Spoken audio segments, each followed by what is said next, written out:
What's up mga viewers? So ito na yung ano natin, nahahawakan na natin siya. So nagbabalat na naman siya, pangatlong balat na to mga viewers. Ito, makikita nyo. Ayan.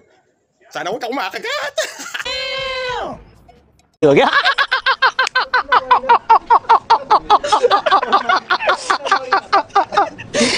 Pero ito yung kakaibang ahas mga viewers. Ayan, oh. Yellow na yellow siya, oh. Rare snake to mga viewers. Ayan. Ito na yung ano natin ngayon. So pangatlong balat niya na, almost hindi ko na matanda kung ilang days na siya sa atin. So ito na siya. Nakikita nyo? Ayan mga viewers, ayan. So ito na ngayon siya, kung gaano niya ngayon siya kalaki, oh. Nakita nyo? Ayan. Ayan, para makita nyo, ayan, ayan, ayan. Saan na ba siya yung camera? Ayan, nakikita nyo mga viewers. Hawak na natin ngayon siya. Ayan, nagbabalat na siya. Nakikita nyo, halos ano na siya. Nasa 3 feet na. Ang laki niya ngayon, oh. Ayan, oh. Haba na, oh. Oh. Ayan. Mag-alak ko na si Tukla. Oh my God! Wow! Wow. Ayan, makita nyo mga viewers. So nahawakan na natin siya. Ayan na. Umamo na rin siya. Nakita nyo? Ayan, o.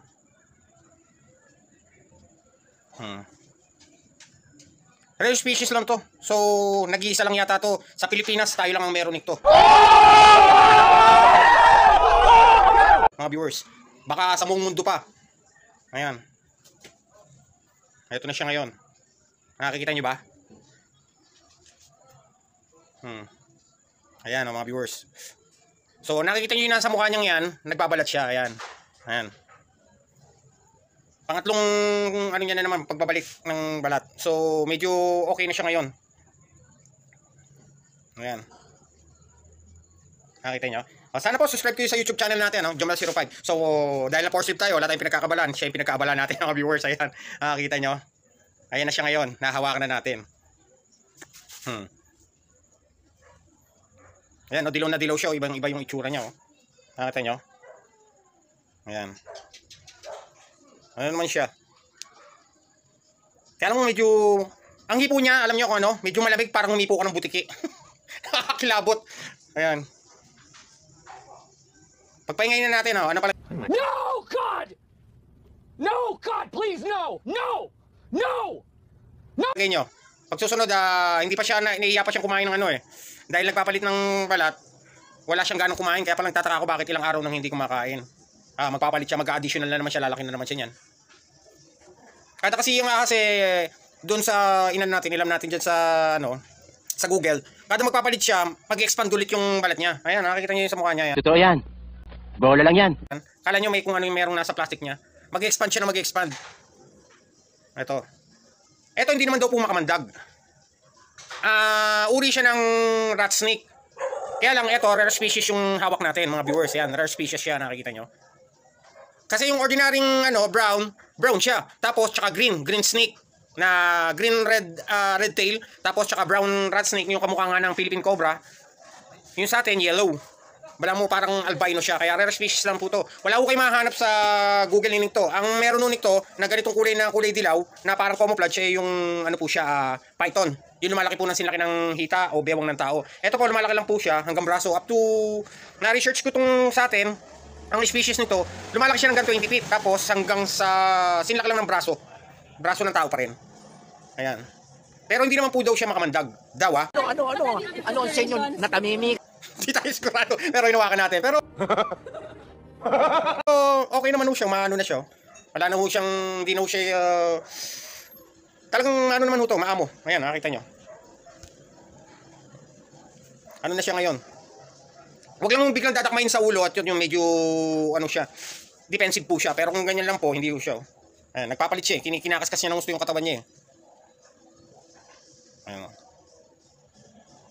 Ito yung ano niya, nasa ulo. Kaya pala nagpapahipo siya para i-ano niya yung mukha niya. Ayan, ayan oh. Ito yung ano niya, balat. Kinakaskas niya. Naghahanap siya ng kakaskasan. Ito, nakita niya parang plastic. Ayan oh. Pero sabi nila masakit daw huto. Pero ayan naman oh.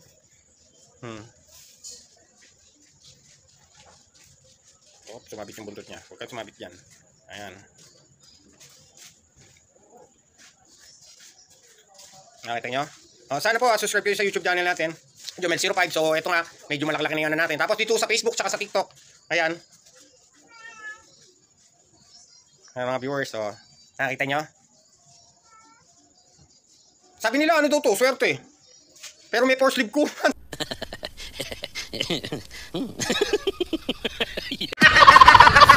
Sakit. Tapos ano pa, 5 months. Sa may pa kami babalik mga viewers. Ayan.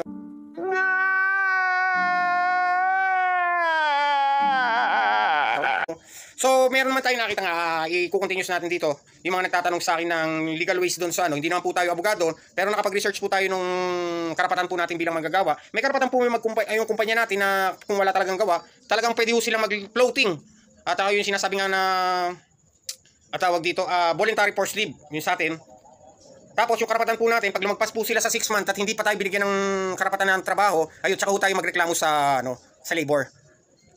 Doon na po sila mayroong illegal. Pero yung ginagawa po nila para mag-survive yung kumpanya natin, para hindi ako bias mga viewers, ipakikita ko rin sa inyo yung video kasunod nga nito, na karapatan po ng kumpanya natin na para makapag-survive at para makapagbigay po ng trabaho sa susunod na panahon. Ayun nga, makikita nyo naman sa video yung karapatan. May tanong may sagot kay Atty. Maymay, and ang tanong is, nasa batas po ba na maaaring magsailalim sa floating status ng manggagawa ang isang kumpanya? Let's discuss. The answer is yes. Alinsunod sa Article 286 ng Labor Code of the Philippines ay pinapayagan ang isang employer na isailalim ang kanyang mga manggagawa sa off-detail o floating status in the event na mayroong suspension sa operasyon ng kanyang business o ng kumpanya. Subalit nakalahad din sa batas na bagamat maaaring maisailalim sa off-detail o floating status ang mga manggagawa in the event of suspension of operations ng kumpanya, ay hindi dapat lumagpas sa 6 na buwan ang pagsasailalim sa mga manggagawa sa nasabing floating status. So uulitin lamang po natin, yung floating status sa manggagawa ay hindi po dapat lumagpas ng 6 na buwan.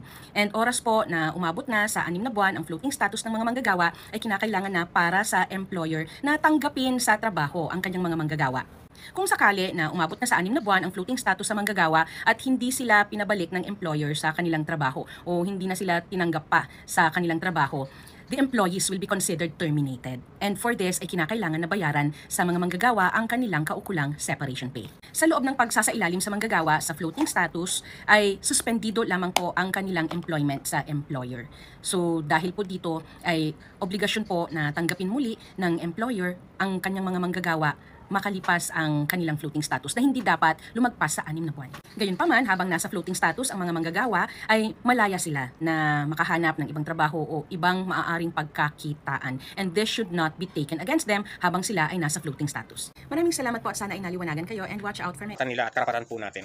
Ayan. Hindi po ako yung nagsasabi nito. Ipakikita ko sa inyo yung mga abogado, sila Atty. Maymay at saka sino pa ba yung isang abogadong nakakuha ko sa TikTok na ni-research natin. Ayan. Pero eto yung ano natin, lucky charm natin, pero na-force leave tayo.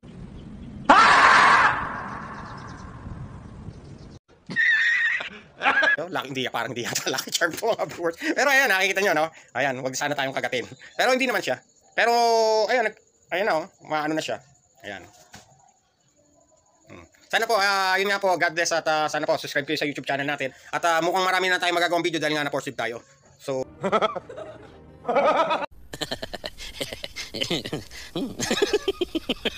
So, gagawa tayo ng mga ano natin hindi puro kalokohan. Yung baga para educational gaya nga ho nito.